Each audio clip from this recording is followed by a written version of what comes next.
I'm John McQuay with 8541 Tactical, and this is Mail Call Mondays, the show that answers your questions about precision rifles, optics, and equipment.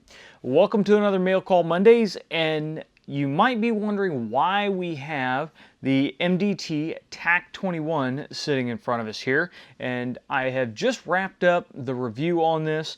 We just need to shoot the in-studio portion of it, and we're going to get this out to you guys. So I thought I'd bring it out, sit it out here to be my armrest for this Mail Call Mondays.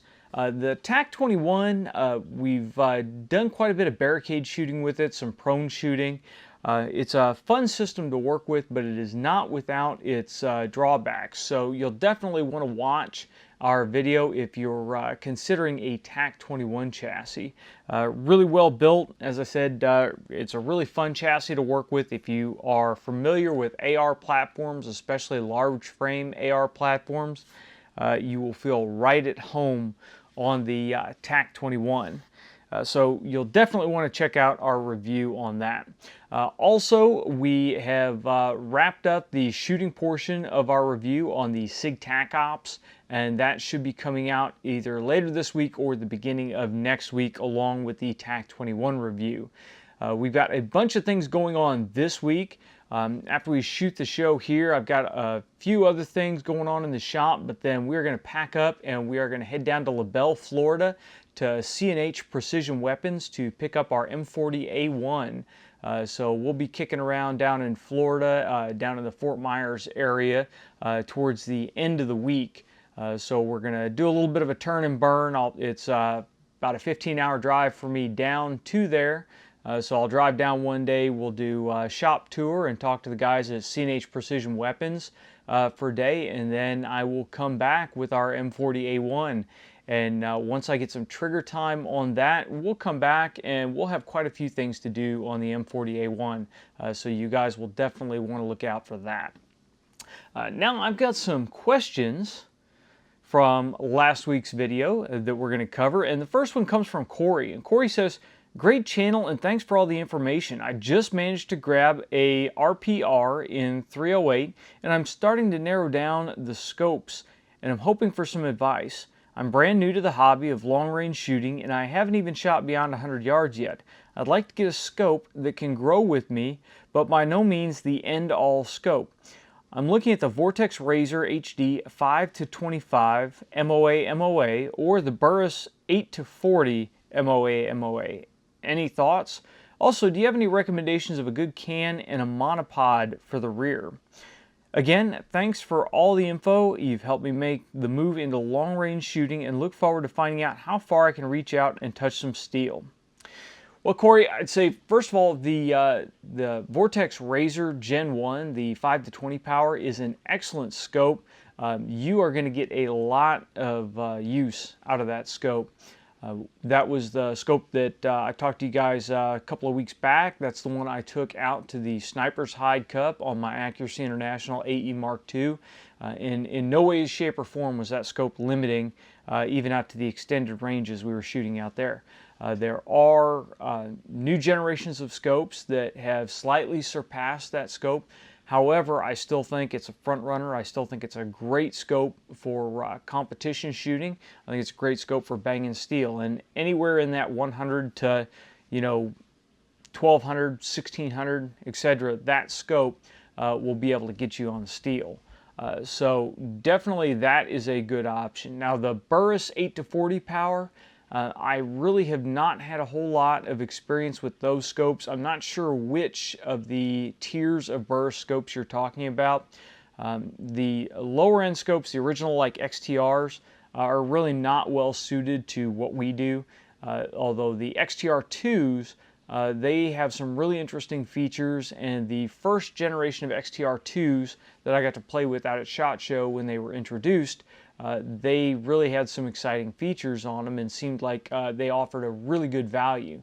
The glass was clear, the clicks were accurate, but of course it was SHOT Show, so we didn't get a chance to run any tracking drills on them. We haven't actually been able to get one in to do a full review on it since then. So I can't really comment beyond what the features on the XTR2 look like regarding to what we do. But the Razor Gen 1 5 to 20 power, I can absolutely recommend that. We have just beaten the heck out of the model that we have, and it keeps going. Now, you did mention MOA, and I would recommend against that. A lot of people have this thing that, maybe hunting scopes that they used in the past had quarter MOA clicks or half MOA clicks or something, so they feel more comfortable with MOA, or minute of angle. What I really recommend, though, if you're stepping up to this kind of level and you're going to start getting into long-range shooting, I really recommend a mill-based reticle and mill turrets. It may be slightly intimidating at first, but once you actually start working with it, you no longer think about the mills. There's no conversion to be done. What you see is what you get, and it really is fast and easy to use. The great advantage of having a mill reticle in your scope and mill turrets is that when your partner or someone else on the line with you starts calling adjustments, if they are calling precise adjustments, they're going to call them in mills, because you really more likely than not will encounter a shooter with a mill reticle than you will with an MOA reticle. So they're just kind of becoming the industry standard, and that is what I would highly suggest you go with. I misspoke a little bit, becoming the industry standard. They really are the industry standard. Mill reticles have been the standard for a very long time, but it used to be mill reticles and MOA turrets. Now we've gone to the standard matching turrets and reticles. So mill reticles still are the standard. Mill turrets have pretty much become the industry standard now that we go to matching reticles. So I hope that helps you a little bit out on your factor on what you want to pick. Please drop us a comment below and tell us which way you decided to go on that. Our next comment comes from Mr. Bojangles 311. He says, I have to disagree about the 300 Win Mag. My Remy 700s in 308 and 308 Win Mag are built almost identically. Both have precision armament M11 brakes. I can honestly say that the 300 Win Mag feels almost identical to the 308 as far as recoil. Muzzle blast is a bit larger, but I feel like I could shoot either rifle all day with no issues. I would tend to think that the reason 6mm is more popular in competition than the Magnum 30 calibers is due to the ballistics being equal, but the 6mm calibers being easier and cheaper to load. Belted Magnums can be a pain in the butt, and you're using almost twice the powder charge. Since competition shooting only requires accuracy and not knockdown power, then the choice becomes even clearer. But I don't believe that if one were to choose to shoot a Magnum 30 caliber rifle in competition, that they would be at any disadvantage. Well, that's interesting points, and when I spoke about the 300 Win Mag in competition, the reloading aspect of it is actually something that I didn't bring up, and I'm really glad you wrote in your rebuttal to my remarks. My answer is not always the right one, and as I said last time, if you feel that you have the endurance to be able to go out and shoot a 300 Win Mag for a precision rifle match, there's absolutely nothing stopping you in doing so. I haven't yet come across a 300 Win Mag that I felt was equal in recoil to my 260s or my 243, but again, I haven't used every brake that's out there. So for me, I would definitely not choose to shoot a 300 Win Mag. But I don't want that to dissuade the guy out there that maybe all you have is a 300 Win Mag. You put a lot of time and effort into it. You know that gun. By all means, take that thing out and shoot a PRS style match with it. You may get beat up a little bit. You may not. You may be like Mr. Bojangles here and actually not have any problems with the recoil of the 300 Win Mag at all. So if that's all you got, go run it. What's the worst that could possibly happen? You get a little fatigued over a couple of days, no big deal. Our next question comes from Raul. He asks, hey John, my CNRs are running out and my budget is running a bit low. Did you ever shoot Nosler comp bullets and are they any good? Well, I have shot some of the Nosler custom competition 30 caliber bullets, and they were very accurate. They were pretty close to Sierra Match Kings in the 30 calibers.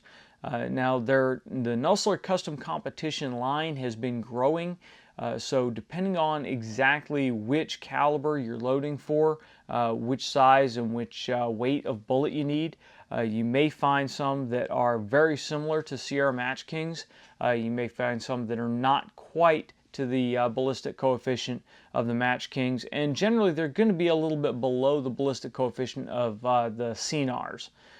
So you kind of have to play with that a little bit and see if they are going to give you the ballistics that you want. But they seem to be really well-made bullets, and any that I've tried, they seem to shoot very accurately. So it's just a matter if the ballistic coefficient can keep up with the more expensive bullets out there. But I definitely suggest buying a couple of boxes, give them a try, see how they work in your rifle. Our next question comes from BVH Nightmare, and he asks, as a law enforcement officer, how do you choose to carry off duty? Do you prefer appendix or the 3 o'clock position?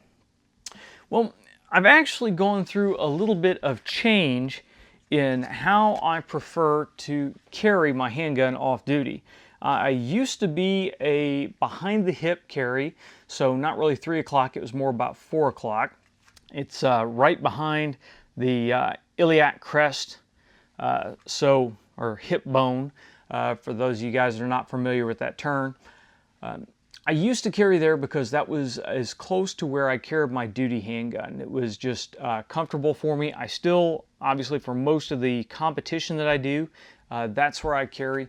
But for plainclothes or off-duty carry now, I prefer to carry appendix. And there are a couple of reasons for that. The biggest reason for it is that it just conceals better for me. Having the handgun up in the appendix position, because my chest overhangs my waist a little bit, it allows my shirt to stay a little bit loose in that area, and I don't print as bad.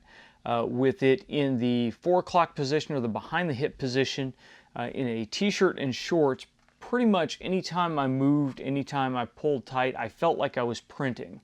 Now, it may be something that wouldn't even be noticed by your average Joe, but it's a subconscious thing, and when you feel that you're printing, you start to move different, you start to mess with your clothing, you start to do all kinds of things that can cause somebody to suspect that you have a gun. That's not that big of a deal here in my locale, because honestly, if somebody is skilled enough to start looking to see if you have a gun, they're going to figure out you have a gun. But when I travel, because I'm protected by LEOSA, the Law Enforcement Officer Safety Act, I can carry pretty much across the country. And some different jurisdictions are a little bit more restrictive on firearms than we are here at home. And so somebody thinking I might have a firearm may cause a huge problem. So it really is important from both a tactical standpoint and from just a polite society standpoint to try to conceal your weapon as well as you possibly can. So carrying up front an appendix with the Glock 26 with the TLR 6 on it, I find that this MEK holster that we ordered conceals it really, really well. I've got this nice flat bottom so it doesn't dig in to my leg when I'm sitting down too badly. It does a little bit, but it's not incredibly uncomfortable for short periods of time. Say sitting in a booth, eating dinner, that kind of thing.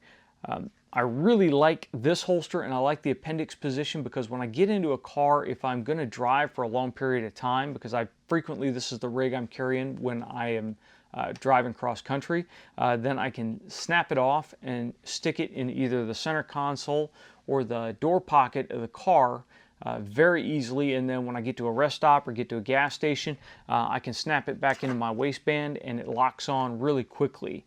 When you're running behind the hip, you usually are running some kind of belt loop holster or something of that nature, either snap loops or regular hard plastic loops, and so you have to unthread your belt and all this nonsense. Even if you don't go to unthread your belt, then you end up having to reach back here and fiddle around and clip things in, and I just find the appendix is so much quicker on and off. So overall, appendix just seems to work better for me.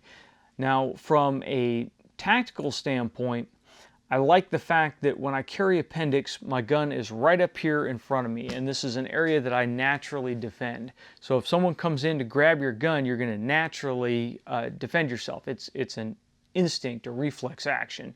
If somebody bumps into you from behind and tries to make a gun grab, it's not as reflexive. It's a whole lot harder to try to get around and secure that weapon than it is to secure the weapon up front. If somebody tries to take a gun grab from behind the hip, then you usually only have one hand to be able to retain that weapon. When you're running Appendix, you have two hands to be able to reach down, clamp that gun down, and then defend yourself. So that's really nice in a crowded scenario. It's less likely that someone is going to bump into you and feel the gun. One thing I've run into before in stadium seating, I've actually had somebody pass behind me and knee the back of my gun before. So it's really just from moving about in my day-to-day routines, I find that Appendix has begun to work better for me. Now, there are people out there that still are very concerned about having a loaded handgun pointed at a part of their body when they are carrying Appendix, and that is a concern. Obviously, anytime you draw or holster this gun, you want to make sure that your finger is clear of the trigger, that there's no debris interfering with the trigger. Because especially with the Glocks, if you get something in there and yank that trigger back, the weapon is going to discharge. So you really, really want to be careful of that. And what I tell everybody is draw fast, holster slow. So if you need to engage a target and you're drawing from Appendix, you're going to want to get the gun out and go to work as quickly as you possibly can. When everything is done, you're going to want to make sure that the holster is clear and then slowly reinsert the gun. There's none of this throwing the gun back in the holster stuff. That's how bad things occur. So we definitely want to holster up slowly so that we can feel if there's any drag, we can feel if there's anything interfering or fouling the holster. From a just draw standpoint, I really don't find any time lag from drawing from behind the hip. I think from a concealed draw, Appendix may actually be just a little bit quicker. So overall, I've really enjoyed carrying Appendix. It's something I'm going to continue to do for smaller guns like this. We just got a Vail Appendix holster in for the 1911 TAC Ops, and I'm going to try carrying a full-size steel 1911 with a weapon light Appendix carry for a little while and see how much easier it is. What I did find one of the biggest advantages to going Appendix is having that weight up front. It seems to be less cumbersome than having the weight on the side. When you have the weight of that handgun on your side, it feels like it's trying to pull your pants down on that side, even when you have a really good pant belt. Up front, you can even go with a more supple belt and it doesn't feel like it's pulling your pants down. And it may just be my body type, but the way my hips are, the way my butt sticks out, the belt is pulling in around my waist when that weight is pulling down in front versus on the side trying to pull it down over that hip. So it just feels more comfortable to me. I feel like I have to adjust things a whole lot less running Appendix. So I highly suggest if you guys have been on the fence about it, get a holster, try Appendix carry. It really has ended up being more comfortable and more practical for me. Our next question comes from MWAM 1985. He says, John, what are your thoughts on Savage's new 10BA Stealth in 6.5 Creedmoor? It seems to be a direct competitor to the Ruger RPR with a street price of about $950. Local gun shops are selling the RPRs for more than MSRP, assuming you can even find one locally. Well, when we were down at SHOT Show this year, I took a look at the Savage BA Stealth. And basically what it is a standard Savage rifle in a MDT chassis. Modular Driven Technologies actually makes that chassis for Savage. And it has a adjustable buttstock and AR-style pistol grip. Overall, I expect the package to perform as well as most of the other Savage target rifles do, which is to say it will probably be very accurate. But that buttstock really, I'm not seeing that you're going to get the most accuracy out of the system with one of those buttstocks. So I would plan on having to replace the buttstock with something that's got a little bit flatter toe in it, something like this, so you can ride on bags. You can get a rear bag underneath there a whole lot easier. And the one issue that I've had reoccurring with Savages, and I haven't gotten one of the absolute latest Savages, is that when you start to get into the rain and the grit and nastiness, Savages their chambers seem to be a little bit tighter than, say, Remington's chambers. And when you start to get in the rain and the grit and stuff, you start to have problems popping primers or with hard extraction in the rain. It's just what I've seen from professional classes, from some of the law enforcement Savage rifles. The other issue that I've seen with the AccuTrigger that they may have gotten worked out by now is that in the rain the AccuTrigger can have some issues with going to safe on a hard bolt drop. So if you're really running that bolt hard, sometimes you can cause the trigger to go into its drop safe feature, and then you have to recock the bolt to recock the trigger.